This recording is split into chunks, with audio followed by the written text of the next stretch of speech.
এই শোনো না, আমাদের অন্ধবিশ্বাস চ্যানেলটি যারা এখনো সাবস্ক্রাইব করেননি, প্লিজ সাবস্ক্রাইব করে দাও। আর অল্প কিছু সাবস্ক্রাইবার হলে 1 লক্ষ পরিবার হবে। সবাই প্লিজ সাবস্ক্রাইব এবং বেশি বেশি শেয়ার করে দাও প্লিজ। এত যে বউ বউ করছেন, মন থেকে বউ মানে না মায়? প্রশ্নটা শোনা মাত্রই ওজা নিজের চোখ দুটো বড় বড় করে ময়ূর দিকে তাকালো।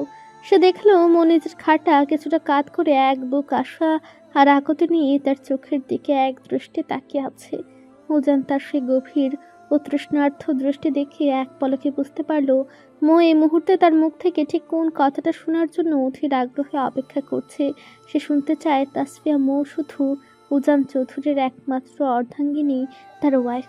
কিন্তু উজান চৌধুরী তো সহজে গলে যাওয়ার মতো নরম ধাতু দিয়ে গড়া নয়। সে ময়ের ওই কাতর আশাবাদী দৃষ্টি দেখে নিজের ঠোঁট দুটো কামড়ে ধরে ভেতরের হাসিটা চেপে রাখলো। তারপর সোজা সাপটা গম্ভীর গলায় উত্তর দিল, সরি মিসেস চৌধুরী, আপনাকে আমি মন থেকে আদেও বউ বলে মানি না। উজানের এই নির্মম বাক্যটি শোনা মাত্রই ময়ের পুরো মুখখানা এক সেকেন্ডের মধ্যে ফুসকুদি দেওয়া বেলুনের মতো চুপসে গেল। সে কত বড় আশা নিয়ে এই পাথরটার মুখ থেকে নিজের অধিকারের কথা শুনতে চেয়েছিল, কিন্তু এই অহংকারী লোকটা তার সেই ছোট্ট আশাটা কোনোভাবেই পূরণ হতে দিল না। মো এবার পুরোপুরি নিস্তব্ধ হয়ে গেল। কেন এই লোকটা আর একটা বার ছোট করে বলতে পারে না তাসফিয়া মো শুধু উজান চৌধুরীর ওয়াইফ? এই সামান্য একটুখানি স্বীকারোক্তি দিলে কি তার পুরুষালী অহংকারে খুব বড় কোনো ক্ষতি হয়ে যেত? না তো। তাহলে কেন বলল না? এই চরম অবহেলা আর উপেক্ষায় মোয়ের ভেতরের পুরো মনটা এক নিমিষে কাল বৈশাখী মেঘের মতো কালো হয়ে গেল। সে অত্যন্ত অভিমানী ও ভাঙা স্বরের প্রতিধ্বনিত করলো, তাহলে সকলের সামনে কথায় কথায় আমাকে এত বউ বউ বলে ডাকেন কেন? রোজার নিজের চোখ দুটো ছোট ছোট করে মোয়ের দিকে তাকিয়ে বেশ দম্ভের সাথে আওড়ালো, আপনি যে আমার আইনত খাতা কলমে বিবাহিত বউ, সেই চিরন্তন সত্যের খাতিরেই তো আমি আপনাকে মিসেস উজান চৌধুরী বলে ডাকি। তার মানে শুধু খাতা কলমের জোর আছে বলেই আজ সবার সামনে এত বড় বড় অধিকার দেখালেন আর নিজের বউ বলে দাবি করলেন? মন থেকে তো কিছুই না। মোয়ের গলার সে বিষাদ মাখা সুরটা উজানকে কেমন যেন ভেতর থেকে নাড়ি দিল। তাই ময়ূর এই আবেগ ঘন কথাটি এক ঝটকা এড়িয়ে যাওয়ার জন্য উজান দ্রুত ময়ূর নরম হাতটা নিজের শক্ত মুঠোয় আঁকড়ে ধরল। তারপর নিজের কণ্ঠস্বর কিছুটা দৃঢ় করে গম্ভীর গলায় বলল, পেটে প্রচণ্ড খিদে পেয়েছে পিচ্চি, ফার্স্ট চলো। খিদে পেটেই পায়, মাথায় নয়। মৌ মুখ বাঁকিয়ে কথাটি বলল। উজান তার সেই অভিমানী মুখের দিকে তাকিয়ে মনের ভিতরে এক চিলতে মুচকি হাসলো। তারপর মুখকে আলতো করে বিছানায় বসিয়ে দিয়ে সে নিজের শান্ত পায়ে রুম থেকে বেরিয়ে গেল। কিছুক্ষণ পর সে নিজের হাতে একটা প্লেটে রাতের খাবার নিয়ে রুমে ফিরে এলো। মৌ তখন বিছানায় গুটিসুটি মেরে বসে এক মনে উজানের ফোন স্ক্রল করছে। এটা ইদানিং তার একটা মস্ত বড় বদ অভ্যাসে পরিণত হয়েছে। প্রতিদিন রাতে ঘুমানোর আগে উজানের ফোনটা একটু না ঘাটলে তার যেন ভাতি হজম হয় না। অবশ্য বিগত 3টে দিন অভিমানের কারণে সে এসবের ধারে কাছেও আসেনি। এমনকি উজান নিজেও কখনো এই ফোন ঘাটাঘাটি নিয়ে মুখে একটা কথা বলে না, বরং মনে মনে বেশ উপভোগই করে। উজান প্লেট হাতে নিয়ে মোয়ের পাশে এসে বসা মাত্রই ততক্ষণে মো হুট করে বাঘিনীর মতো উজানের সুস্থ হাতটায় সজোরে এক কামড় বসিয়ে দিল। আচমকা এমন পৈশাচিক কাণ্ডে উজান চৌধুরী কিছুটা ঘাবড়ে গেল। এই পুচকে মেয়েটা কখন যে কি অদ্ভুত কাণ্ড করে বসে তা বোঝা সাধারণ মানুষের ক্ষমতার বাইরে। উজান নিজের চোখ দুটো বড় বড় করে শুধালো, পিচ্চি, তুমি আমার হাতে ওভাবে কামড় দিলে কেন? মো এবার কাঁদো কাঁদো ফেস করে ফোনের স্ক্রিনটা উজানের চোখের সামনে ধরে বলল, আপনাকে শিরিন আর ললিতা ডাইনি কেন এই মাঝরাতে ফোন করেছে শুনি? আবার ইনবক্সে কতগুলো মেসেজও পাঠিয়েছে। আপনি কি তলে তলে ডাবল টেম্পো চালাচ্ছেন? হ্যাঁ, আপনার একটু লজ্জা করে না? ঘরে একটা সুন্দরী বউ থাকতে বাইরের অন্য নারীদের দিকে ওভাবে নজর দিতে? এত সুন্দর কিউট আর ইনোসেন্ট একটা বাচ্চা মেয়েকে এভাবে মনে কষ্ট দিতে আপনার একটুও বাঁধলো না? ময়ের মুখে এমন তীব্র জ্বালাসি দেখে উজান এবার তার নিজের শরীরটা আরো খানিকটা ময়ের দিকে ঝুঁকিয়ে আনলো। দুজনের তপ্ত শ্বাস প্রশ্বাস এক পর্যায়ে এক হয়ে মিশে যাচ্ছিল। ঠিক তখনই উজান চোখের দিকে চোখ রেখে ফিসফিসে আওড়ালো, শুনেন মিসেস চৌধুরী, উজান চৌধুরী আপনাকে নিজের বউ নাইবা মানতে পারে, তবে তার ক্যারেক্টার কিন্তু এতটা লুজ নয়। সে নিজের নারী ব্যতীত পৃথিবীর অন্য কোনো নারীর দিকে কোনো দিন নজর দেবে না। Just mind it. উজানের মুখে পার্সোনাল প্রপার্টির শব্দটা শুনে মো বেশ কিছুক্ষণ ফ্যালফেল করে বুকার মতো তাকিয়ে রইল। উজানের কথার গুঁড়ো অর্থ বোঝার আগেই উজান তড়িঘড়ি করে বলে উঠল, পিচ্চি প্লিজ ফোকাস অন মি। পেটে প্রচণ্ড খিদে পেয়েছে, তাড়াতাড়ি একটু খাইয়ে দাও, নয়তো খিদের জন্যই মরেই যাব। এই দেখো আমার পেটের অবস্থা। এই বলেই উজান নিজের গায়ের শার্টটা নিচ থেকে খানিকটা উঁচুতে তুলতেই মো এক নিমিষেই 2 হাতে চোখ ঢেকে চেঁচিয়ে উঠল, ছি ছি ছি, এভাবে নিজের শরীর উন্মুক্ত করছেন কেন? লাজ লজ্জা কি সব ধুয়ে মুছে খেয়ে ফেলেছেন? হ্যাঁ, আর আমি কোন দুঃখে আপনাকে নিজের হাত দিয়ে খাইয়ে দিতে যাব? পারবো না আমি আপনাকে খাইয়ে দিতে। আরে আগে তো বলেছি লাজ লজ্জা নামের কোনো ওয়ার্ড আমার ডিকশনারিতে নেই। আর তোমাকে দুঃখে খাইয়ে দিতে হবে না, একটু সুখেই খাইয়ে দাও প্লিজ। পেটের ভেতর ইঁদুরেরা অলরেডি অলিম্পিক রেস শুরু করে দিয়েছে। উজান বেশ মিনতি করলো। মো আবারও মুখ ঘুরে নিয়ে বলল, পারবো না, আপনার নিজের হাত আছে, নিজের হাত দিয়ে নিজে খান। হাত ভীষণ ব্যথা করছে গো পিচ্ছি, প্লিজ। তুমি যদি আজ নিজের হাতে খাইয়ে না দাও তবে এই উজান চৌধুরীকে আজ সারা রাত না খেয়ে উপোস করে থাকতে হবে। আপনি যা ইচ্ছে করুন, তাতে আমার কি? পরীক্ষায় যখন আমাকে একটুখানি পাশ করিয়ে দেওয়ার ক্ষমতা বা ইচ্ছা আপনার নেই, তাহলে আমি কেন শুধু শুধু আপনাকে খাইয়ে দিয়ে সাহায্য করতে যাব শুনি? মো সুযোগ বুঝে কথাটা বলল। উজানকে এক দৃষ্টে ফ্যালফ্যাল করে তাকিয়ে থাকতে দেখে মো আর চোখে বেশ কয়েকবার উজানের মুখের অবস্থাটা পর্যবেক্ষণ করলো। তারপর মৃদু স্বরে আলতো করে আওড়ালো, সুযোগ কিন্তু এখনো হাতছাড়া হয়নি প্রফেসর সাহেব, রাজি কিনা ঝটপট বলুন। থাক, লাগবে না আমার তোমার হাতে খাবার খাওয়া। আজ তো একটা বজ্জাত মেয়ে, সামান্য একটুখানি খাইয়ে দেবে তার জন্যেও নিজের বরের কাছ থেকে এভাবে ব্ল্যাকমেইল করে ঘুষ চাই। উজান কিছুটা অভিমানী সুরে বলল। কথাটা বলে উজান যখন বিছানায় শুয়ে ঘুমানোর প্রস্তুতি নিতে গেল, মো এক ঝটকায় তার হাত ধরে তাকে আটকে দিল। হয়েছে হয়েছে, আর অমন ঢং করতে হবে না। সামান্য একটু পাশ করিয়ে দেওয়ার কথা বলেছি, তা নিয়ে ওনার কত নাটক। লাগবে না আমার আপনার পাশ। পরীক্ষার হলে না হয় নতুন কয়েকটা হ্যান্ডসাম বয়ফ্রেন্ড বানিয়ে তাদের খাতা দেখে দেখে পাশ করে নিব, তবুও আপনাকে আর কোনোদিন বলবো না। এবার রাক্ষসের মতো বড় করে হাঁ করুন তো দেখি। এরপর অত্যন্ত পরম যত্ন সহকারে মো নিজের হাত দিয়ে উজানকে লুকমা তুলে খাইয়ে দিতে লাগলো। উজান নিজের ভাগের অর্ধেক খাবার খাওয়ার পর বাকি অর্ধেকটা মুখে খাওয়ার জন্য জোর করলো এবং মো কোনো প্রকার দ্বিধা দ্বন্দ্ব ছাড়াই উজানের ইটো প্লেটে বাকি খাবারটুকু নিজের মুখে পুরে নিল। বইয়ের অভাবে খাওয়ার দৃশ্য দেখে উজান নিজের ঠোঁটের কোণে মুচকে হাসলো।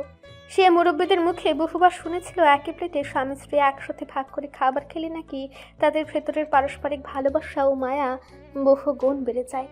আর উজান চৌধুরী আজ সেই ভালোবাসার গভীরতাটুকু পরীক্ষা করে দেখতে চাইল। খাওয়া শেষ হতেই উজান বিছানা ছেড়ে উঠে দাঁড়ালো। রাত এখন অনেকটাই গভীর, তবে রুমের ভেতরে এসি চলা সত্ত্বেও তার শরীরটা কেমন যেন প্রচণ্ড গরমে ঘামছে। গরম জিনিসটা সে একদম সহ্য করতে পারে না। দিন রাত মিলিয়ে কম হলেও 4-5 বার শাওয়ার নেওয়া তার পুরনো অভ্যাস। মো বিছানায় বসে নিভু নিভু ক্লান্ত দৃষ্টিতে উজানের গতিবিধির দিকে তাকিয়েছিল। হঠাৎই উজান কোনো ভূমিকা না করে সরাসরি মোর সামনে গিয়ে নিজের গায়ের শার্টের বোতামগুলো এক এক করে খুলতে শুরু করলো। উজানের এমন অপ্রত্যাশিত কাণ্ড দেখে মোর মাথায় যেন আচমকায় মস্ত বড় এক আকাশ ভেঙে পড়ল। সে এক বুক আতঙ্ক আর ভয়ার্থ দৃষ্টিতে তাকে কাঁপানো গলায় প্রশ্ন করলো, আপনি শার্ট খুলছেন কেন? কথাটা শুনে উজান নিজের ঠোঁটের কোণে এক পাকা শয়তানি হাসি ঝুলিয়ে নিল। ময়ূরের ভারার্থ ও নিষ্পাপ মুখের দিকে তাকালে আজকাল তার ভেতর কেমন যেন এক অদ্ভুত কৌতুকবোধ কাজ করে।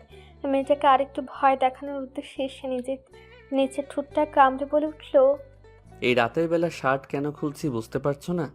মৌ নিজের শুকিয়ে যাওয়া মুখের ভেতর কোনো মতে এক ঢুক গিলে অবশ্যই রইল। একে তো এই লোকটাকে এখন তার মারাত্মক ভয় লাগছে, তার উপর সে শার্টের বোতাম খুলতে খুলতে ক্রমশ তার দিকে এগিয়ে আসছে।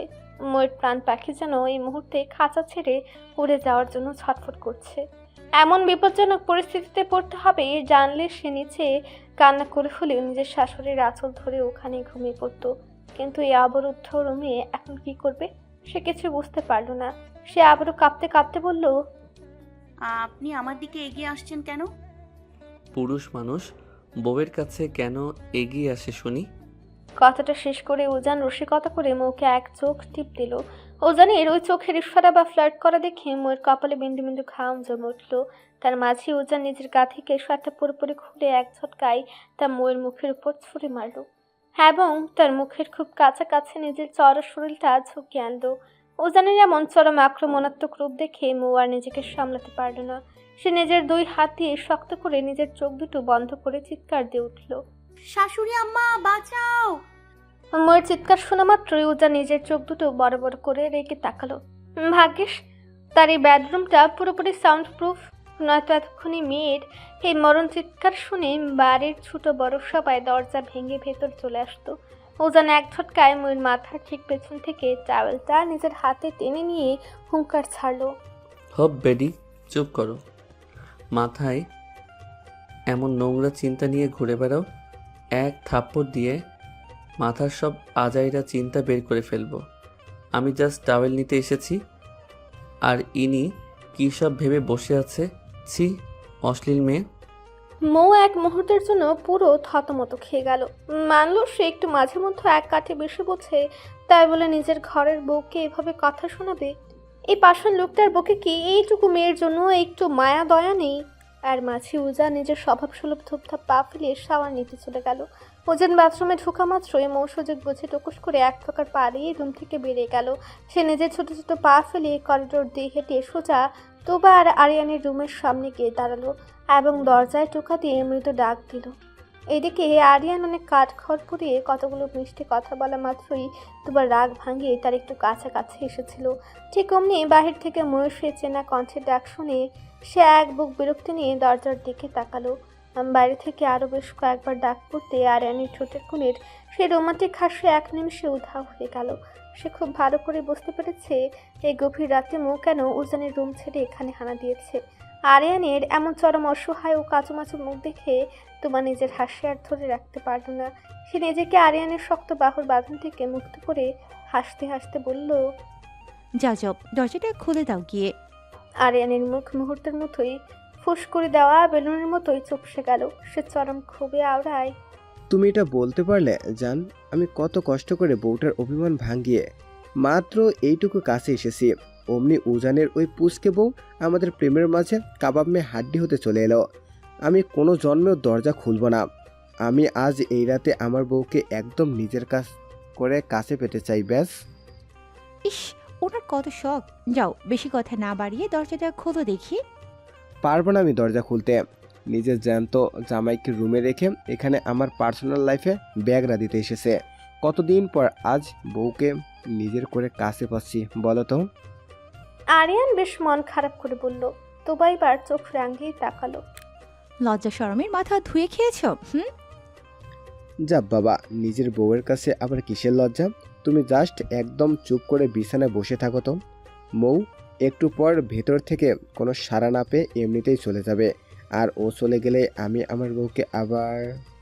আরিয়ানের মুখের বাকি কথা শেষ হওয়ার আগেই তোবা বিছানা থেকে নেমে দরজার দিকে হাঁটতে শুরু করলো। তা দেখে আরিয়ান বিছানার উপর থেকে চেঁচিয়ে উঠল, এই বউ না, প্লিজ এমনটা করো না। কিন্তু তোবা তার কোনো কথাই শুনল না। সে দ্রুত গিয়ে রুমের মেইন দরজাটা খুলে দিল, আর সাথে সাথেই মৌ এক ঝটকায় ঝড়ের ব্যাগে রুমের ভেতরে ঢুকে পড়ল। সে এসে তোবাকে আষ্টে পৃষ্ঠে দুই হাতে শক্ত করে জড়িয়ে ধরে হাঁপাতে হাঁপাতে বলে উঠল, আমার সুইট মিষ্টি ভাবি, আমি আজ তোমার সাথে ঘুমাবো। তুমি আমাকে তোমার পাশে ঘুমাতে দেবে তো? দেখি হাঁপাচ্ছ কেন? আগে রিল্যাক্স হও তো।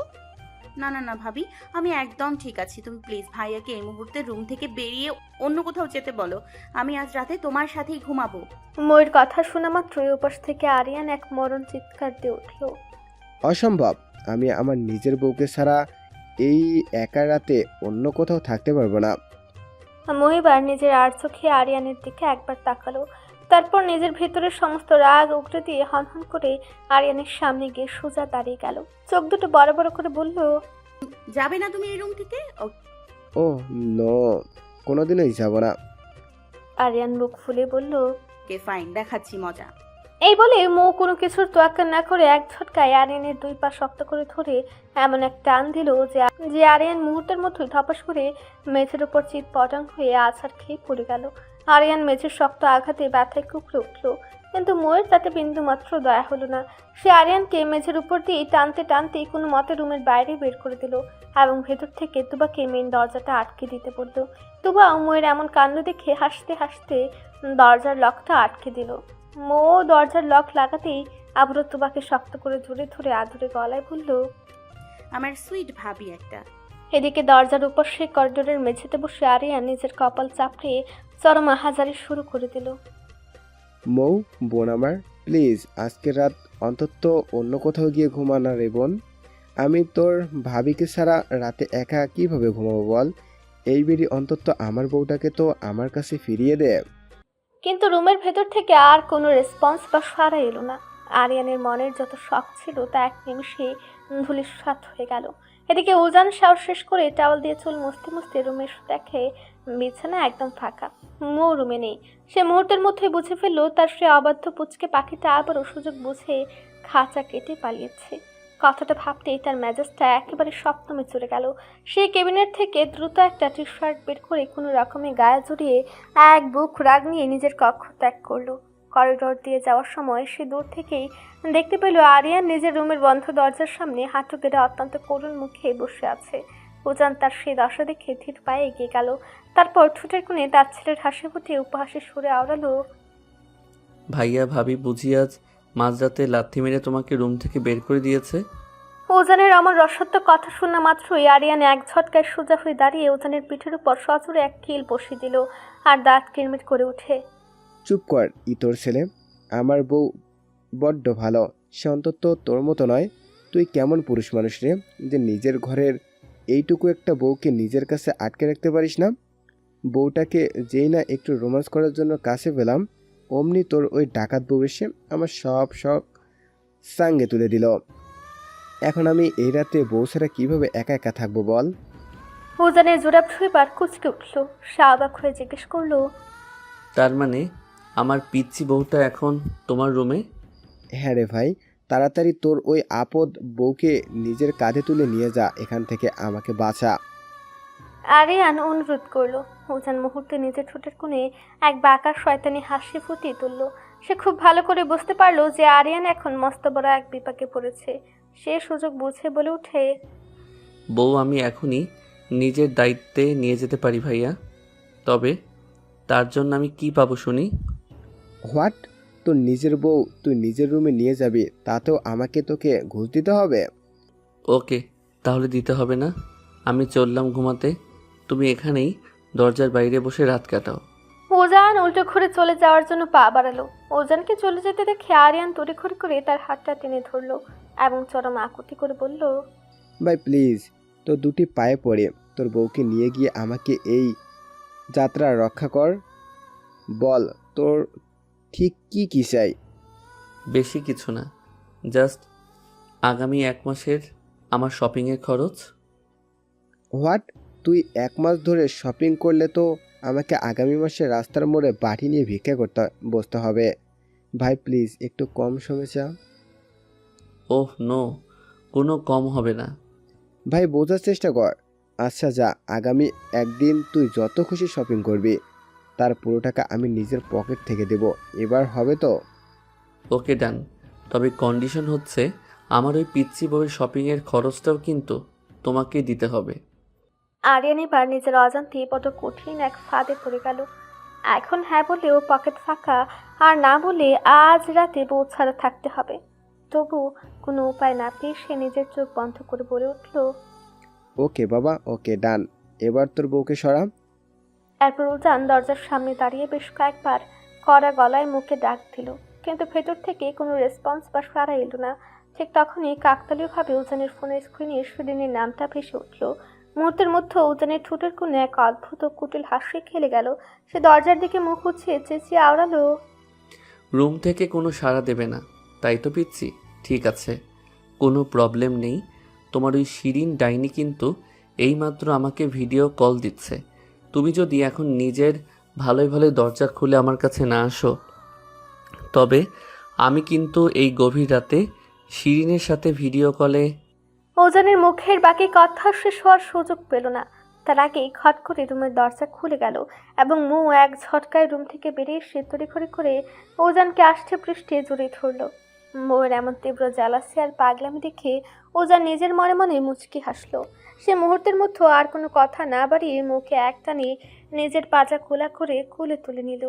সে মৌকে খুলে নিয়ে নিজের রুমের দিকে হেঁটে যেতে যেতে আরিয়ানের দিকে তাকিয়ে এক চোখ টিপল।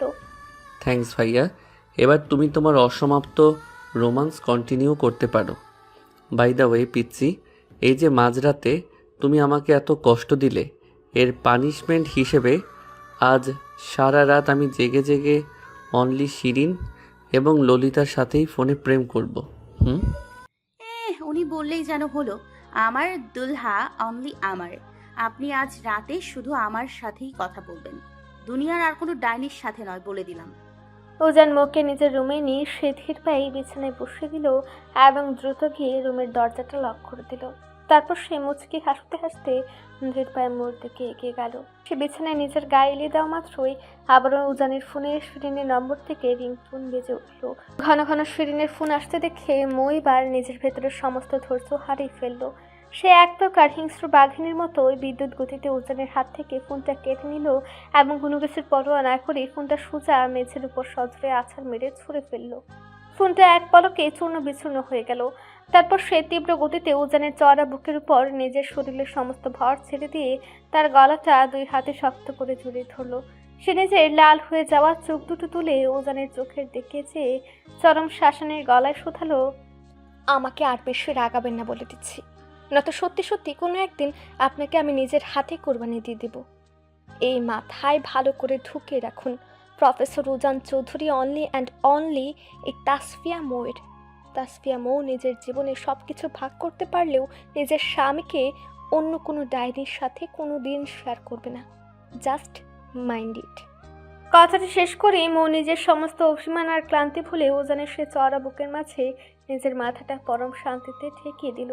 ওজানের বুকের চেনা সুবাস সে এতটাই বিভোর হয়ে পড়েছিল যে বিগত 3 দিনের অপলক ক্লান্তিতে মৌ 1 মিনিটের মাথায় এভাবেই ওজানের বুকে মাথা রেখে ঘুমের ঘোরে পাড়ি জমালো। বইয়ের এমন তীব্র অধিকার বোধ আর পাগলামি দেখে ওজান নিজের ঠোঁটের কোণের এক প্রশান্তির মুচকে হাসি ফুটে তুলল। সে নিজের সুস্থ হাতটি দিয়ে অত্যন্ত গভীর মায়ায় মৌয়ের মাথায় চিলকে চলে আলতো করে বিলি কেটে দিতে দিতে মৃদু স্বরে আওড়ালো, আমার এই ছোট্ট অগ্নিকন্যাকে রাগলেও দেখতে বড্ড বেশি সুইট লাগে। ইস, কত কিউট আমার বাচ্চাদের কিউট মাম্মা। ভোরের স্নিগ্ধ নরম আলো চোখের উপর আছড়ে পড়তে মুহূর্তের মধ্যে চোখ মুখ কুচকে নিল মৌ। সে আড়মোড়া ভেঙে অন্য পাশে মুখ ফিরে ঘুমালো, কিন্তু সূর্যের আলো তখনও তার চোখের উপর আঁচড় কাটছে। বেলা কতটা হয়েছে তার কোনো ধারণা নেই, তবে এখন বিছানা ছাড়ার বিন্দুমাত্র ইচ্ছে নেই তার। ঘুম তার বরাবরই খুব প্রিয়। হঠাৎ চিরচেনা সে পারফিউমের মিষ্টি ঘ্রাণ এসে নাকে লাগলো। ঠিক তখনই আপনা আপনি ময়ূর ঠোঁটের কোণে হাসি ফুটে উঠল। তার ঠোঁটের এই মিষ্টি হাসি দেখে ওজান নিজেও হাসলো। মেয়েটা তার উপস্থিতি আগে থেকে টের পায়, হয়তো একই বলে ভালোবাসা। ওজান ধীরে ধীরে ময়ূর কানের লতিতে হালকা ঠোঁট ছুঁয়ে দিল। সঙ্গে সঙ্গে ময়ূর শরীরে এক অদ্ভুত শিহরণ বয়ে গেল। এই অনুভূতি ভিন্ন, বড্ড অদ্ভুত। সে চোখ বন্ধ করে রইল। ঠিক তখনই কানের কাছে ভেসে এলো সে পরিচিত ভারী কণ্ঠস্বর, মিসেস উজান চৌধুরী, প্লিজ ওঠেন না, এবার আপনার অপেক্ষায় কেউ একজন না খেয়ে বসে আছে। সঙ্গে সঙ্গে মৌ তড়িঘড়ি করে উঠে বসলো। আর বর্ষার সময়ে ওজানের মাথার সঙ্গে তার কপালে জোরে টোকা লাগলো। ব্যথায় কুকড়ে উঠল মৌ। ঠোঁট ফুলিয়ে ওজানের দিকে তাকিয়ে কাঁদো কাঁদো গলায় বলল, ব্যথা দিলেন কেন? আমার বুঝি কষ্ট হয় না? তার এমন ইনোসেন্ট মুখের ভঙ্গি দেখে ওজান এবার শব্দ করে হাসলো। মেয়েটার এমন চাহনি, এমন মুগ্ধময় কথা আর পাগলামি তাকে বরাবরই খেয়াল করে। মেয়েটা দিন দিন তার অভ্যাসে পরিণত হচ্ছে। এই অভ্যাস কি আদৌ কোনোদিন থামবে? এর উত্তর জানা নেই ওজানের। শুধু জানে এই মেয়েটাকে তার বড্ড প্রয়োজন। হঠাৎ ওজানের কণ্ঠ প্রতিধ্বনিত হলো, এইটুকু ব্যথা সহ্য করতে পারেন না, তাহলে ভবিষ্যতে আমার দেয়া ব্যথাগুলো কিভাবে সহ্য করবেন শুনি? এই কথার আগাগোড়া কিছুই বুঝতে পারল না মৌ, তাই ফ্যাসিল করে তাকিয়ে রইল কিছুক্ষণ। তারপর নীরবতা ভেঙে বলল, আপনি কেন আমায় ব্যথা দেবেন? আপনি না বলেন আমার কষ্ট আপনার সহ্য হয় না? তাহলে আপনি কেন আমাকে কষ্ট দেবেন? তার এই অবুঝ প্রশ্নে উজান কি বলবে ভেবে পায় না। মেয়েটা কেন এত অবুঝপনায় তো তাদের মাঝখানে অদৃশ্য এক দূরত্ব তৈরি করে রেখেছে। উজান দীর্ঘশ্বাস ফেলে বিড়বিড় করলো, বুঝতে পারছি আমার মিসেসের মধ্যে এখনো ম্যাচুরিটি আসেনি। মাবুদ জানে আর কত অপেক্ষা করতে হবে আমাকে। মাবুদ, এবার আমার মিসেসকে সঠিক বুদ্ধি দাও। মৌ নিভু নিভু দৃষ্টিতে তাকিয়ে ফিসফিস করে জিজ্ঞেস করলো। কিছু বললেন? উজান মাথা চুলকাতে চুলকাতে উত্তর দিল, কিছু না। চলেন এবার ব্রেকফাস্ট করে কলেজে যেতে হবে। 2 দিন পর পরীক্ষা, অথচ আপনার সিলেবাস নিয়ে কোনো ভ্রুক্ষেপই নেই। লোকে যদি শোনে প্রফেসর উজান চৌধুরীর ওয়াইফ ফেল টু, তখন আমার মান সম্মান থাকবে? একটু তো পড়াশোনা করুন ম্যাডাম, অন্তত 5 নম্বর তো তুলবেন। মৌ তবু কিছুক্ষণ বোকার মতো তাকিয়ে রইল। তা দেখে উজান ধমক দিতে সে তড়িঘড়ি করে ফ্রেশ হতে চলে গেল। প্রায় মিনিট 20 পর মৌ শাওয়ার নিয়ে বেরিয়ে এলো। তাকে এভাবে ঝটপট শাওয়ার নিয়ে বের হতে দেখে উজান খানিকটা অবাক হলো, কারণ মেয়েটার কাছে শাওয়ার নেওয়া মানে চরম বিরক্তি। আজ না বলতে সে নিজে থেকেই শাওয়ার নিয়ে এসেছে। মৌ কলেজ ড্রেস পরে বের হলো। ভেজা চুলগুলো নিয়ে উজানের সামনে দাঁড়িয়ে গেল সে। উজান তৃপ্তির হাসি হেসে মৌর চুলগুলো হেয়ার ড্রায়ার দিয়ে শুকিয়ে দিতে দিতে বিড়বিড় করে, মিসেস চৌধুরী, রাতে আমাদের মধ্যে কি কিসুমিসু হয়েছিল? না মানে এত সকাল সকাল শাওয়ার নিলেন যে, তাই জিজ্ঞেস করছি। তার কাঁথায় মৌ লজ্জায় কুকড়ে গেল। সে লজ্জা রাঙা মুখের দিকে তাকিয়ে উজানের ঠোঁটের কোণেও এক চিলতে হাসি ফুটে উঠল। চুল বাঁধা শেষ হলে উজান নিজের ব্যাগ নিয়ে রুম থেকে বেরিয়ে গেল, আর মৌ তার আগে আগে হাঁটতে লাগলো। হঠাৎ মৌ 2 কদম এগিয়ে গিয়ে আবারও পিছিয়ে এলো। উজানের মুখোমুখি দাঁড়িয়ে চোখ রাঙালো। এই যে ওয়েট, আপনি কাল রাতে কোথায় গিয়েছিলেন? রাতে ঘুম ভাঙার পর আপনাকে খুঁজে পেলাম না। আর ওয়াশরুমের ভেতর শার্টের উপর রক্তের দাগ কেন ছিল? মৌয়ের প্রশ্নে উজান ভ্যাবাচাকা খেয়ে গেল। হ্যাঁ, মেয়েটা রাতে জেগেছিল অথচ সে টের পায়নি। আর ওয়াশরুমের ভেতরে রক্ত মাখার শার্টটি ফেলে দেওয়ার কথা ভুলে গিয়েছিল সে। এখন এই প্রশ্নের উত্তর কি দেবে? সে বড় বড় শ্বাস ফেলে নিজেকে স্বাভাবিক করার চেষ্টা করলো। হোপ ইডিয়েট, ওটা রক্তমাখা শার্ট ছিল না, রক্তের দাগ ছিল। বেশি পাকনামো করতে এলে দাঁত ভেঙে ফেলবো একদম।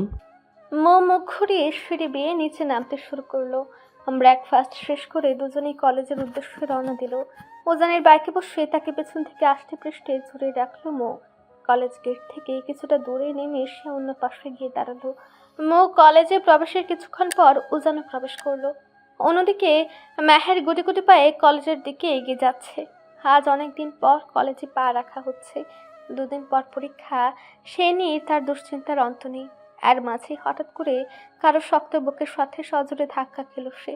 এত তাড়াহুড়ো ছিল যে সামনে কি আছে খেয়ালই করেনি। ভীত মুখের সামনে লোকটির দিকে তাকাতে এসে চমকে উঠল। সামনে বিধ্বস্ত অবস্থায় ইফাত দাঁড়িয়ে আছে। মানুষটার মধ্যে আকাশ পাতাল তফাৎ হয়ে গেছে। সে আগের সৌন্দর্য আর নেই। ঠোঁট দুটো কালো কুচকুচে হয়ে আছে। মেহেরের আর বুঝতে বাকি রইল না কেন তার এমন অবস্থা। তার মুখের দিকে তাকিয়ে মেহেরের বুক কেঁপে উঠল।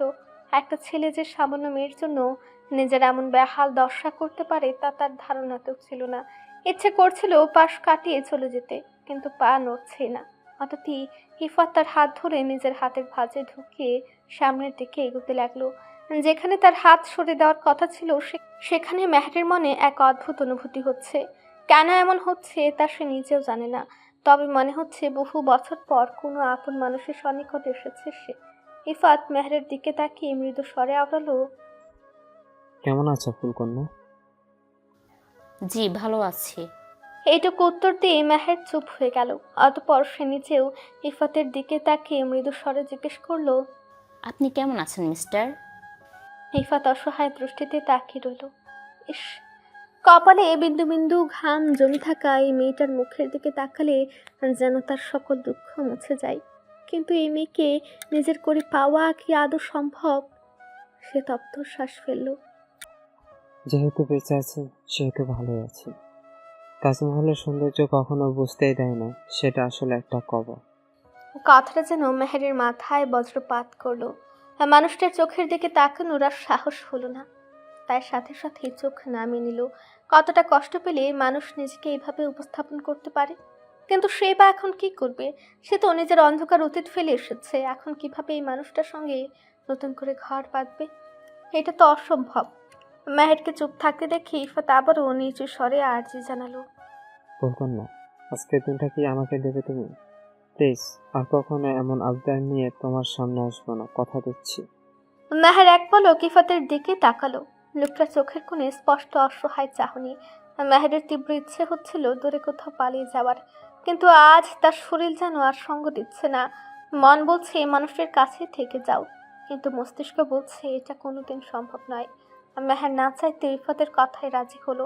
কেন রাজি হলো সেটা সে নিজেও জানে না, তবে এইটুকু বিশ্বাস তার আছে, এই মানুষটির সঙ্গে থাকলে অন্তত পৃথিবীর কোনো কিছু তাকে আঘাত করতে পারবে না। ইফাত মুচকি হেসে মেহেরকে নিজের বাইকের কাছে নিয়ে গেল। মেহের দ্বিধা নিয়ে বাইকের পেছনে বসলো। তাকে ইতস্তত বোধ করতে দেখে ইফাত মৃদু হাসলো। টেনশন নিও না, কিছু হবে না। আর আমাকে ধরে বসো, নয়তো পড়ে যাবে। মেহেরের সাহস হলো না ইফাতকে ধরার। তার এত কাছাকাছি আসতে তার ভীষণ অস্বস্তি হচ্ছিল, কিন্তু ইফাতের এইটুকু আবদার সে ফেলতে পারল না। মানুষ কখনো এত অসহায়ভাবে অনুরোধ করেনি তাকে। আচমকা ইফাত নিজেই মেহেরের হাত টেনে নিজের কোমরের উপর রাখলো। মেহের শুকনো ঢোক গিল। ঠিক তখনই বাইক স্টার্ট দিতেই মেহের ভয়ে ইফাতের শার্ট শক্ত করে খামচে ধরল। ইফাত হাসলো। মেয়েটা যে কেন এত অল্পতেই ভয় পায় তা সে বুঝতে পারে না। প্রায় ৮ ঘন্টা পর তারা দুজনেই একটা নদীর ধারে লেকের পাড়ে এসে হাজির হলো। ইফাতের জায়গাটা ভীষণ পছন্দের, যদিও এখানে আসতে মাত্র 10 মিনিট লাগার কথা ছিল, কিন্তু মেহের ভয় পাবে ভেবেই সে ধীর গতিতে চালিয়েছে। ইফাত হাত ধরে মেহেরকে বাইক থেকে নামালো। ব্যাগটা একপাশে রেখে লেকের পাড়ে বসলো দুজন। ইফাত ক্ষণে ক্ষণে মেহেরের দিকে তাকাচ্ছে, কিন্তু মেহের মাথা নিচু করে আছে। আর মাঝে তীব্র আকাঙ্ক্ষা নিয়ে ইফাত অস্ফুট স্বরে বলল, বলবেন না, আমরা কি ঘর বাঁধতে পারি না? মেহের চমকে তাকালো। লোকটার আদরে ও করুণ স্বরে কথাগুলো শুনে সে নিভু নিভু দৃষ্টিতে তাকিয়ে রইল। মানুষটির মুখের দিকে তাকালে মন চায় অনন্তকাল তাকিয়ে থাকি, কিন্তু মস্তিষ্ক বলে এটা পাপ। মেহেরকে চুপ থাকতে দেখে ইফাত আবারও নিচু স্বরে আওড়ালো, বলবেন না, আমার কথায় কি তুমি কষ্ট পেয়েছো? ট্রাস্ট মি, আমি তোমাকে আঘাত করতে চাই না, তবে আমার যে একটা ঘর খুব প্রয়োজন। আমার এই সুখের সংসারে কি তুমি আমার সঙ্গিনী হবে না? ততক্ষণে মেহের মাথা নিচু করে ফেলল। নিস্তেজ গলায় বলে, এটা সম্ভব নয়। কেন সম্ভব নয়? তুমি শুধু একবার হ্যাঁ বলো, আমি বাকি সব সামলে নেব। আচ্ছা, তোমার কি আমার অতীতের ব্যাপারেও জীবন নিয়ে সমস্যা? ট্রাস্ট মি, অনেক দিন ধরে আমি তুমি ছাড়া অন্য কোনো নারী দিকে তাকাইনি। তোমার কথা শুনে আমি আমার সেই ধ্বংসাত্মক জীবন ছেড়ে দিয়েছি। এখন নিজে রোজগার করে নিজের মতো চলছি। তবুও কি আমাকে তোমার পাশে মানবে না? মেহের মৃদু হেসে উঠল। তার হাসির শব্দে ইফাত ভ্রু কুঁচকে তাকালো। মেহের কেন হাসছে তা সে বুঝতে পারছে না। মেহের বলল, আচ্ছা, আপনার কি মনে হয় আপনার প্রেম কিংবা টাকার জন্য আমি আপনার বউ হতে চাই না? এমনটা না। আসলে আমি চাই না আপনার মতন চাঁদের গায়ে আমার কারণে কলঙ্ক লাগুক। আমি আপনাকে ঠকাতে পারবো না। আপনি নতুন কাউকে নিয়ে ঘর বাঁধুন। ইফাত আর্তনাদ করে বলল, যে ঘরে তোমার ছোঁয়া নেই সেই ঘর আমি কিভাবে বাঁধবো বলো? আপনি অবুঝ বাচ্চাদের মতন কেন কথা বলছেন? আমি আপনাকে আগেও বলেছি, আমার অন্ধকার অতীত জানলে আপনি কখনো চাইবেন না এমন কোনো নারী আপনার সঙ্গী হোক। আমি তোমার অতীত জানতে চাই না, আমি শুধু তোমাকে চাই। মেহের একটি তপ্ত শ্বাস ফেলল। এবার মনে হচ্ছে এই লোকটার কাছে অতীত না বললেই নয়। সে আর মানুষটার কষ্ট দেখতে পারছে না। যদিও মেহের খুব ভালো করে জানে তার অতীত শুনলে ইফাত কখনোই তাকে বউ বানানোর কথা ভাববে না, তখন হয়তো সে তার পিছু ছাড়বে। ঠিক তখন ইফাত তাকে একটা প্যাকেট দিল। মেহের অবাক হলো।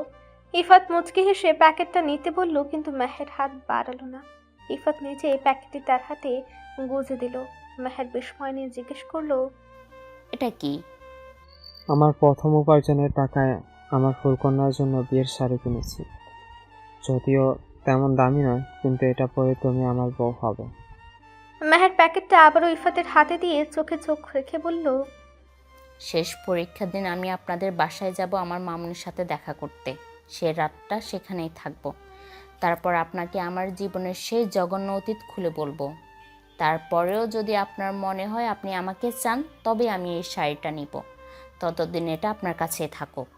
আমি জানি সেদিন শোনার পর আপনি বলবেন এটা সম্ভব নয়, তবু আমি আপনাকে সেদিন সব বলবো।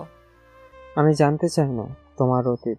আমি তোমাকে এমনভাবেই বউ বানাতে চাই।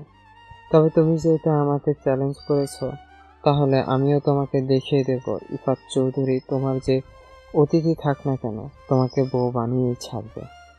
মেহের ইফাতের চোখের দিকে তাকালো। আচমকা তার দুই চোখ বেয়ে দুফোঁটা তপ্ত অশ্রু গড়িয়ে পড়ল।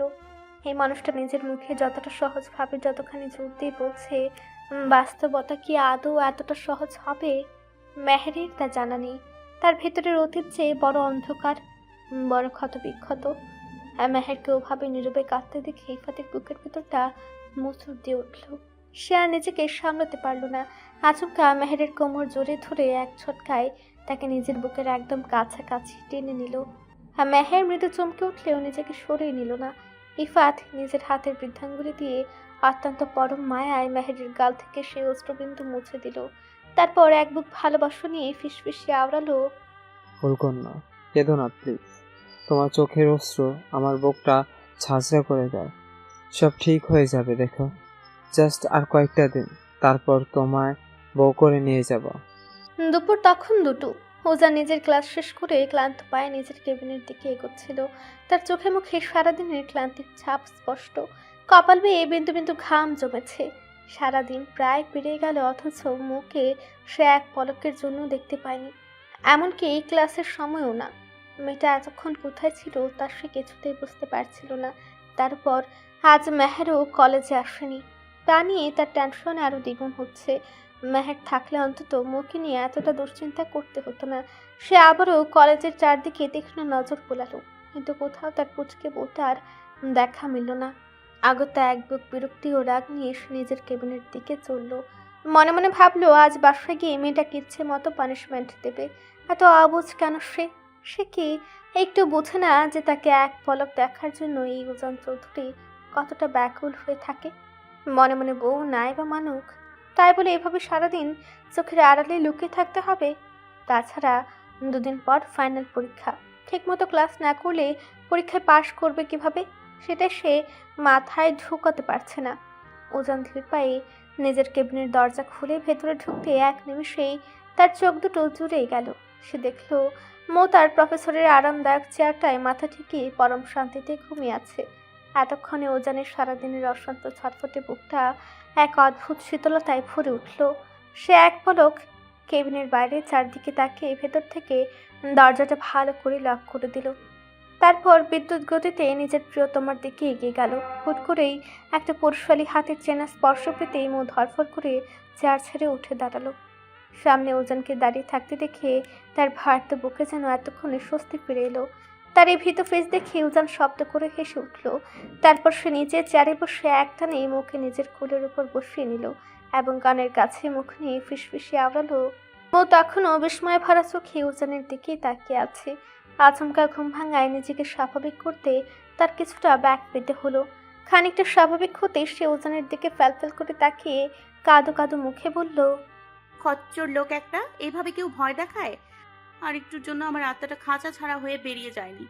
আমি ভাবছি আমাকে কে নাকি টাচ করলো। উজান মুখে নিজের দিকে ঘুরে এক দৃঢ় গলায় উত্তর দিল। মো এবার কোনো কথা না বলে হুট করে 2 হাতে উজানের গলা শক্ত করে জড়িয়ে ধরল। উজান কিছুটা চমকে তার দিকে তাকালো। সে খুব স্পষ্ট বুঝতে পারলো মো কোনো একটা বিষয় নিয়ে ভীষণ আপসেট হয়ে আছে, নয়তো এমন করে মুড অফ করে বুকে জড়িয়ে ধরা মেয়ে অন্তত সে নয়। উজান নরম সুরে ডাকলো, পিচ্ছি। কিন্তু ময়ের মুখ থেকে কোনো রেসপন্স বা সাড়া এলো না। পরপর বেশ কয়েকবার ডাকার পরও যখন ফলাফল শূন্য হলো, তখন উজান মনে মনে কিছুটা ভয় পেয়ে গেল। সে আলতো করে ময়ের মুখটা নিজের দিকে ঘুরে দেখতে পেল মেয়েটার চোখ বেয়ে অনবরত অশ্রু ঝরছে। ময়ের চোখের কোণে জল দেখে উজানের ভেতরের মনটা এক লহমায় হাহাকারে ভরে উঠল। সে উদ্গ্রীব কণ্ঠে জিজ্ঞেস করলো, কি হয়েছে আমার পিচ্ছিটার? আমার কোনো কথাই কি খুব কষ্ট পেয়েছো? সরি পিচ্ছি, আই এম রিয়েলি সরি। তবুও এভাবে কেঁদো না প্লিজ। তোমার কান্না আমি সহ্য করতে পারি না। কেন বোঝো না? মো উজানের বুকে মুখ লুকিয়ে অস্ফুট স্বরে বলল, আপনার কথায় আমি একটু কষ্ট পাইনি। তাহলে কি শরীর খারাপ লাগছে?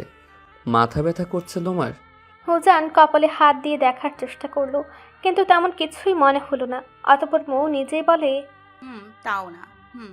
তাহলে আমার চাঁদের মতো বউটার মুখে আজ এমন অমাবস্যার অন্ধকার দেখা যাচ্ছে কেন শুনি? মৌ এবার চোখ তুলে করুণ দৃষ্টিতে তাকালো। মেহের কেন ইদানিং আর কলেজে আসে না বলুন তো? আমার ওকে ছাড়া একদম ভালো লাগে না। ওকে ছাড়া আমি জীবনের একটা মুহূর্ত কখনো একা থাকিনি।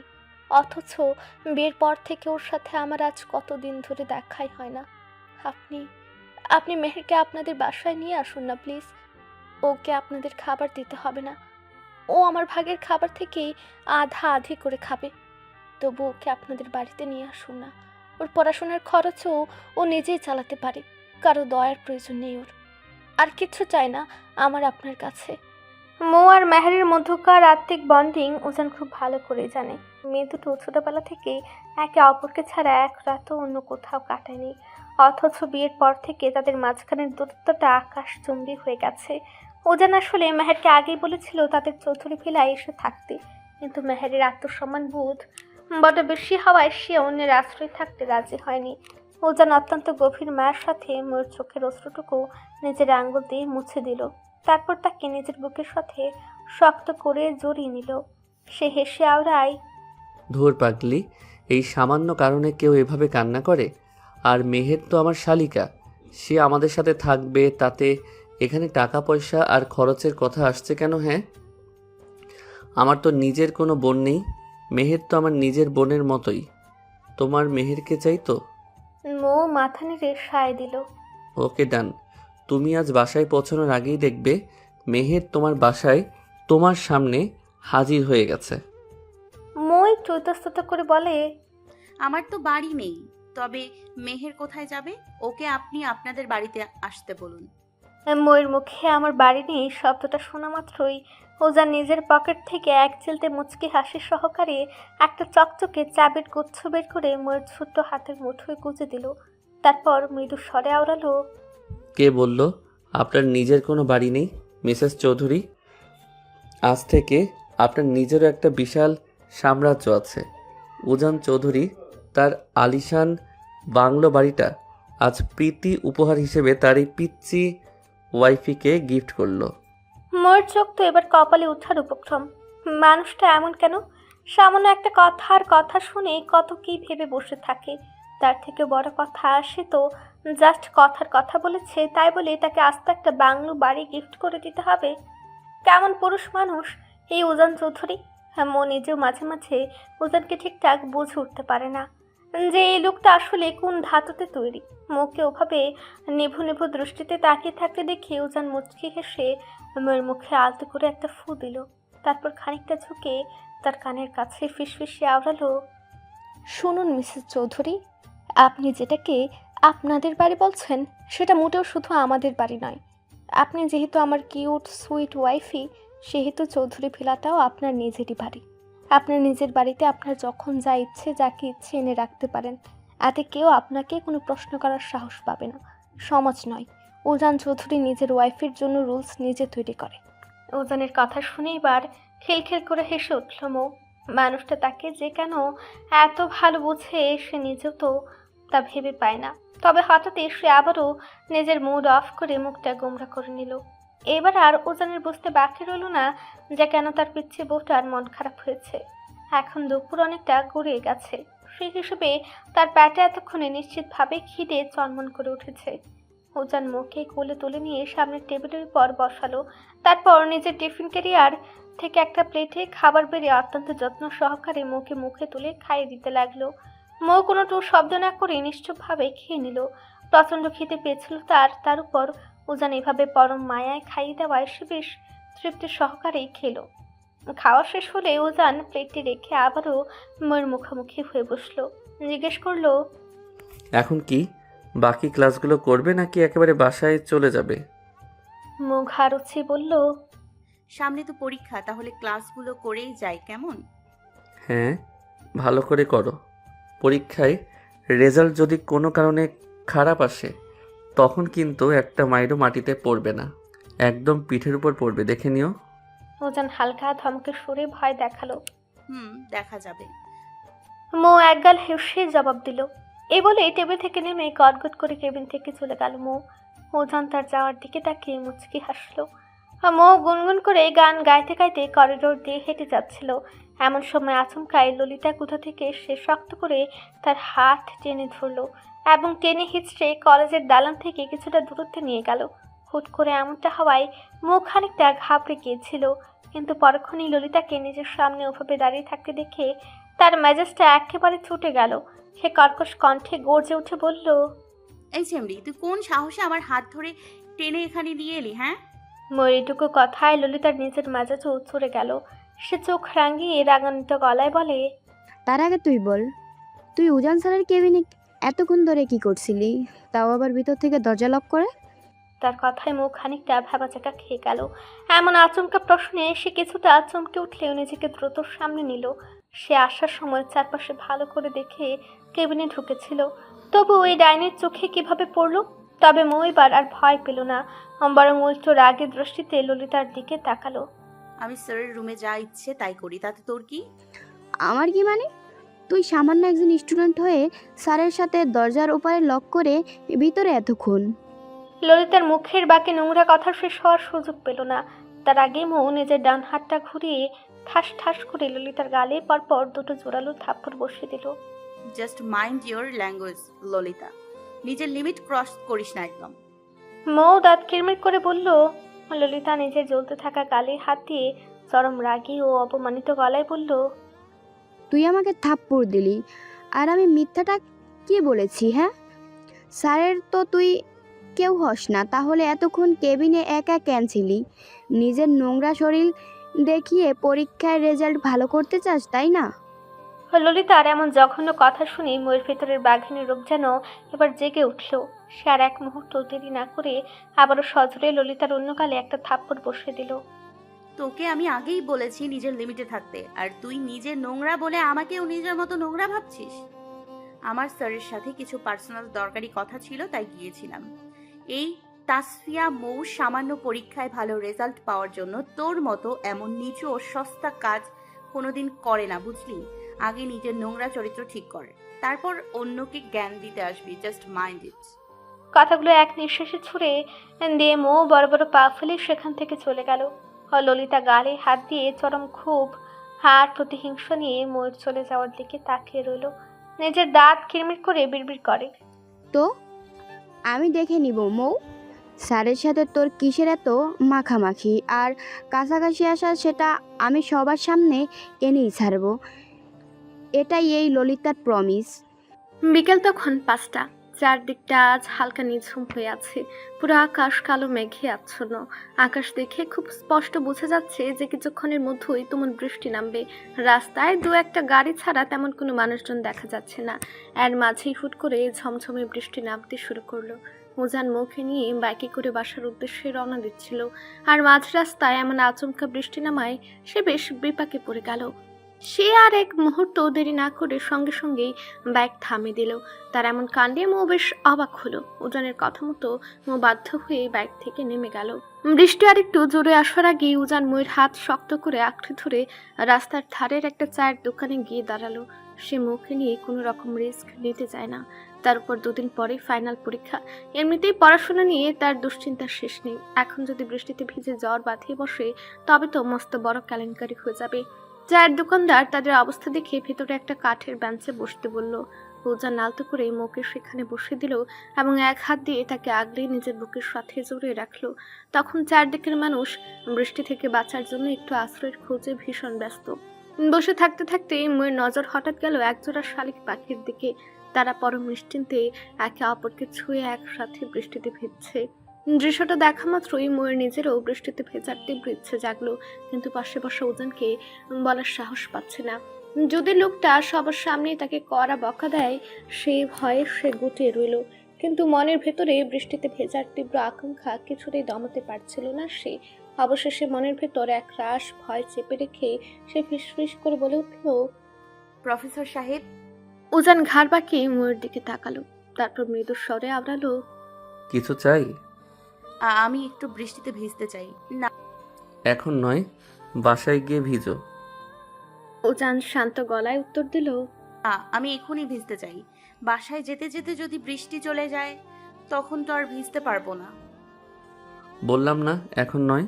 প্লিজ প্রফেসর সাহেব, বেশি না, জাস্ট 10টা মিনিট, প্লিজ প্লিজ প্লিজ। উজান এবার চোখ রাঙিয়ে তার দিকে তাকালো। উজানের অমন করা চাউনি দেখে মোর সঙ্গে সঙ্গে মাথা নিচু করে নিল। মনে মনে ভীষণ অভিমান হলো তার। সামান্য একটু বৃষ্টিতে ভিজতে চেয়েছে বলে মানুষটা এইভাবে চোখ রাঙিয়ে তাকাবে, সে তো সচরাচর উজানের কাছে কিছু চায় না। তাহলে আজ কেন এমন করলো? উজান গভীর দৃষ্টিতে মোর বিষণ্ণ মুখের দিকে তাকিয়ে রইল। মেয়েটার ছোট থেকেই বড় সব ইচ্ছে, সব স্বপ্ন সে নিজের হাতে পূরণ করবে, কিন্তু এই মুহূর্তে কোনোভাবেই নয়। মেয়েটাকে সে কেন বারণ করলো তা হয়তো মৌ বুঝতে পারছে না, কিন্তু উজান খুব ভালো করে জানে চারপাশে অনেক অচেনা মানুষ, তাদের নোংরা নজর এড়িয়ে একা একটা মেয়ে এইভাবে রাস্তায় বৃষ্টিতে ভিজবে। ব্যাপারটা ভাবতে উজানের পুরুষালী অহংকারে বাঁচছে। আর মাঝে বৃষ্টির ব্যাগ আরো বাড়তে শুরু করলো। উজান আকাশের দিকে ভালো করে লক্ষ্য করে বুঝতে পারলো আজ সহজে বৃষ্টির থামার লক্ষণ নেই। মৌকে ওভাবে মুখ গুমরা করে বসে থাকতে দেখে উজান মনে মনে একটু হাসলো। তারপর ময়ের হাতটা শক্ত করে টেনে ধরে আবার বাইকে বসতে বলল। মৌ আর কোনো কথা না বাড়িয়ে মুখ ফুলে বাইকে গিয়ে বসলো। সঙ্গে সঙ্গে উজান বাইক স্টার্ট দিল। বাইক চলতেই মৌ বৃষ্টিতে ঠিকই ভিজতে লাগলো, তবে তার মনটা বড্ড ভারী হয়ে রইল। সে তো এভাবে ভিজতে চায়নি। সে চেয়েছিল কোনো এক খোলা আকাশের নিচে পাখির মতো ডানা মেলে চারদিকে ঘুরে ঘুরে মনের আনন্দে ভিজতে। চৌধুরী ভিলা থেকে মাত্র 5 মিনিটের দূরত্বে একটা বিশাল খালি মাঠ ছিল।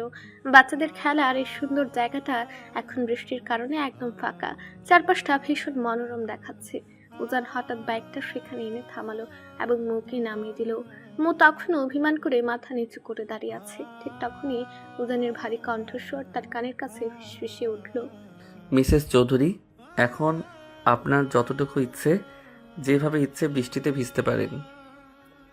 এই উজান চৌধুরী আর আপনাকে বারণ করবে না। কথাটা শোনা মাত্রই ময়ের চোখের কোণে এক অদ্ভুত আনন্দের ঝিলিক দেখা গেল। সে খুশিতে আত্মহারা হয়ে সঙ্গে সঙ্গে উজানকে শক্ত করে জড়িয়ে ধরল। তারপর আরেক মুহূর্ত না দাঁড়িয়ে থেকে 2 হাত মিলিয়ে চারদিকে ঘুরে ঘুরে বৃষ্টি উপভোগ করতে লাগলো।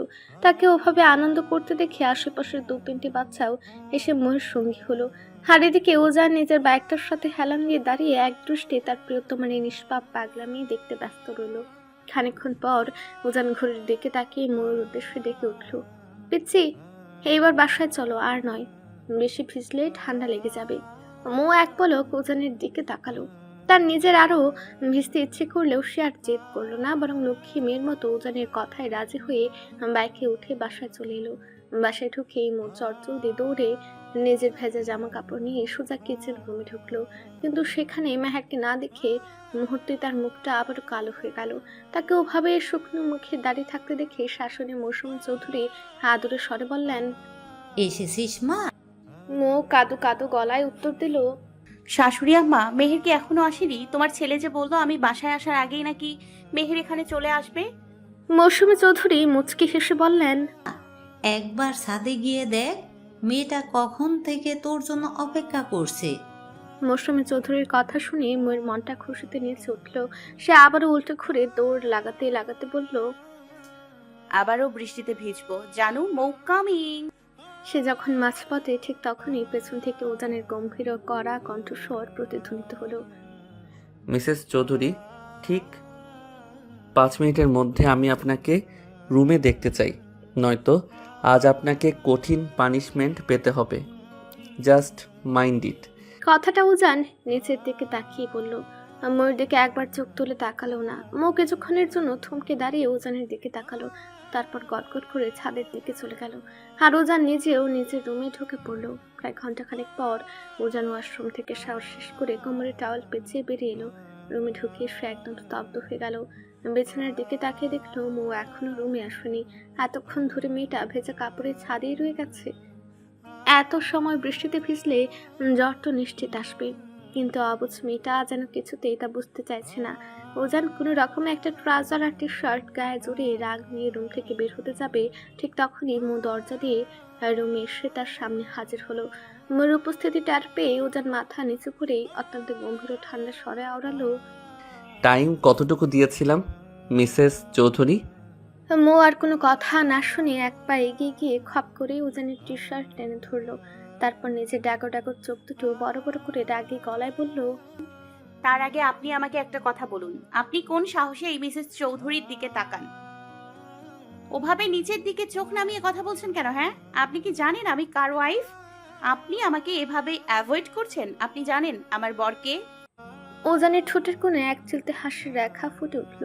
মেয়েটার দিন দিন সাহস বড় বেড়ে যাচ্ছে, কিন্তু সেই অবুঝ মেয়েটাকে কিভাবে বোঝাবে যে এই মুহূর্তে তার দিকে তাকালে উল্টো উজানের নিজেরই সামলানো কঠিন হয়ে পড়বে। সে নিজের ভেতরে প্রবল আকর্ষণ নিয়ন্ত্রণ করে নিচু গলায় আওড়ায়, পিচ্ছি, টি শার্টটা ছাড়ো। ছাড়বো না। তার আগে বলুন আমার দিকে তাকাচ্ছেন না কেন? কি ভেবেছেন আপনি আমি কিচ্ছু বুঝতে পারি না? এমন কিছুই নয় পিচ্ছি, জাস্ট রিল্যাক্স। এবার হাতটা ছাড়ো। মই বার উজানের কোনো কথা না শুনে তার পায়ের পাতায় ভর দিয়ে খানিকটা উঁচু হলো। উজানের মুখের একদম কাছাকাছি গিয়ে চোখ রাঙিয়ে বলে, আগে তাকান আমার দিকে। আমি কি খুব পচা দেখতে হয়ে গেছি যে আমার দিকে তাকানোই যাচ্ছে না? তাকান বলছি আমার দিকে। ময়ের এমন আকস্মিক অবাধ্যতা আর জেদের সামনে উজান আর নিজের ধৈর্য রাখতে পারল না। সেই মুহূর্তের মধ্যেই এক হাত দিয়ে ময়ের সরু কোমর শক্ত করে আঁকড়ে ধরে তাকে নিজের শরীরের সাথে একদম মুখোমুখি টেনে নিল। দুজনের উত্তপ্ত ঘন নিঃশ্বাস তখন একে অপরকে স্পর্শ করছে। উজান নিজের তীব্র ব্যাকুল দৃষ্টি ময়ের চোখের উপর নিবদ্ধ করে এক নেশাক্ত গলায় প্রতিধ্বনিত করল, উজান চৌধুরী যদি এই মুহূর্তে আপনার উপর ঠিকঠাক দৃষ্টি দেয় মিসেস চৌধুরী, তাহলে তার সেই দৃষ্টির তীব্রতা সহ্য করতে পারবেন তো? একবার নিজের দিকে ভালো করে তাকিয়েছেন? বৃষ্টির পানিতে ভিজে আপনার পরনের জামাটা শরীরের সাথে এমনভাবে লেপ্টে আছে যে প্রতিটা ভাঁজ স্পষ্ট দেখা যাচ্ছে। উজান চৌধুরী কিন্তু এতটাও ধৈর্যশীল নয়। মাঝে মাঝে এই পুরুষটার থেকে একটু দূরত্ব বজায় রাখবেন, নয়তো আপনারই বড় বিপদ হয়ে যাবে। কথাটা শেষ করেই উজান এক ঝটকায় ময়ের কোমর থেকে নিজের হাত সরিয়ে তাকে ছেড়ে দিল। ছাড়া পেয়ে মো লজ্জায় আর এক মুহূর্ত সেখানে দাঁড়ালো না। এক দৌড়ে সোজা ওয়াশরুমে ঢুকে দরজা লক করে দিল। তার এমন ভারার্ত লজ্জা বনত চলে যাওয়ার দিকে তাকিয়ে উজান বিছানার উপর বসে শব্দ করে হেসে উঠল। মনে মনে ভাবলো, সামান্য দুটো কথা শুনি যে মেয়ে ভয়ে এভাবে কুকড়ে যায়, ভবিষ্যতে তাকে পুরোপুরি সামলাবে কিভাবে সে। হ্যাঁ, বেশি কিছু সময় পর মৌ শাওয়ার শেষ করে কালো রঙের একটা থ্রি পিস পরে ওয়াশরুম থেকে বের হলো। তার ভেতরের লজ্জাটা তখনও কাটেনি, তাই সে আর ডানে বামে কোনো দিকে না তাকিয়ে সোজা উজানের সামনে গিয়ে দাঁড়ালো। উজান তখন বিছানায় গা এলিয়ে দিয়ে এক মনে নিজের ফোন স্ক্রল করছিল। মৌ এবার আর এক মুহূর্ত দেরি না করে একরাশ অধিকার নিয়ে সোজা উজানের সে চওড়া ও উন্মুক্ত বুকের উপর গিয়ে পরম শান্তিতে আশ্রয় নিল। হাতে উজান কিছু বলল না। মৌ তার বুকে মুখ গুজে স্তব্ধ হয়ে রইল। হঠাৎ মৌ মুখ তুলে উজানের কানের কাছে গিয়ে ফিসফিস করে বলল, প্রফেসর সাহেব, তখন যেন কি বলেছিলেন আপনি? উজান ফোন স্ক্রল করতে করতে উদাসীন গলায় উত্তর দিল, কখন? ওই যে যখন আমি ভেজা জামা পরে আপনার সামনে এসেছিলাম তখন। মৌ সাথে সাথে আবার মাথা নিচ করে নিল। উজান বুঝতে পারলো মেয়েটার মধ্যে কেমন এক অন্যরকম প্রতিক্রিয়া দেখা দিচ্ছে। মৌ উজানের আরো ঘনিষ্ঠ হওয়ার চেষ্টা করলো, কিন্তু উজান শরীর সরিয়ে দূরে সরে গেল। মৌ এত বিরক্ত হলো। তাকে তো তার শাশুড়ি আমায় বলেছে উজানের কাছাকাছি থাকতে। তার উপরে চারপাশে যে পরিমাণ ডাইনিরা তার প্রফেসর সাহেবের দিকে কেউ দৃষ্টি দিয়ে তাকিয়ে থাকে, তাতে মৌ কোনোভাবেই এই মানুষটিকে হারাতে চায় না। কিন্তু উজান গম্ভীর স্বরে ঝেঁঝে উঠল, কিছু বলিনি, ওদিকে যাও। মেয়েদের এই অহেতুক ঘেঁষাঘেঁষি আমার একদম পছন্দ নয়। উজানের এমন নিষ্পৃহ কথায় মৌ ভীষণ কষ্ট পেল। মানুষটা কি সত্যি তাকে নিজের করে চায় না, নাকি কেবল সম্পর্কের দায়বদ্ধতা থেকে এত যত্ন করে? অভিমানে মৌ বিছানার অন্য পাশে গিয়ে শুয়ে পড়ল, কিন্তু তার দৃষ্টি উজানের উপর থেকে সরছিল না। এই মানুষটা ছাড়া তার পৃথিবীটা বড় অসহায়, বেঁচে থাকাটা কঠিন।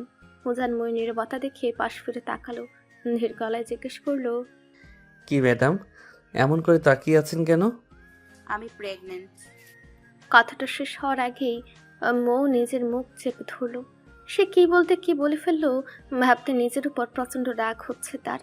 কিন্তু ওদিকে উজান কথাটি শোনা মাত্রই বিদ্যুৎ গতিতে বিছানা থেকে লাফিয়ে উঠল। আতঙ্ক আর বিস্ময়ে চেঁচিয়ে উঠল সে, আস্তাগফিরুল্লাহ, নাউজুবিল্লাহ। শাশুড়ি মেয়ে বলে কি, বাসরের বও তো করতে পারলাম না, আর এই মেয়ে বলে সে প্রেগনেন্ট। দয়াল, এ কেমন খেলা দেখাইলা? পরিশ্রম করার আগেই ফসল উৎপাদন শেষ। উজান, কি কপাল নিয়ে জন্মেছিস তুই? মৌ ফ্যালফ্যাল করে তাকিয়ে আছে উজানের দিকে। সে না হয় ভুল করে কথাটা বলেই ফেলেছে, তাই বলে মানুষটা তাকে এমন কড়া কথা শোনাবে? সে তো সব সময় তাকে পিচ্ছি পিচ্ছি বলে খ্যাপায়। তাহলে এই পিচ্ছি যে ভুলবশত কথাটা বলে ফেলেছে সেটা তার প্রফেসরের মাথায় ঢুকলো না? রোজান কিছু বলতে উদ্যত হতেই মৌ তড়িঘড়ি করে নিজের ছোট্ট হাত দিয়ে উজানের মুখ চেপে ধরল। এই না না না, আমি আসলে ওটা বলতে চাইনি। আমি কোনো পচা কাজ করিনি, সত্যি বলছি। ময়ের গলায় আকুতি। উজান সঙ্গে সঙ্গে ময়ের হাতটা সরিয়ে তাকে নিজের সামনে সোজা করে বসিয়ে চেঁচিয়ে উঠল। তাহলে বললে কেন যে তুমি প্রেগনেন্ট? তুমি সত্যি সত্যি প্রেগনেন্ট নত আবার? মৌ উজানের চোখের দিকে তাকে ভারত গলায় বলে, নিয়মিত ভালোবাসার গল্প শুনতে এবং পড়তে আমাদের অন্ধবিশ্বাস চ্যানেলটি সাবস্ক্রাইব করে পাশে থাকা বেল আইকনটি ক্লিক করুন। ধন্যবাদ সবাইকে।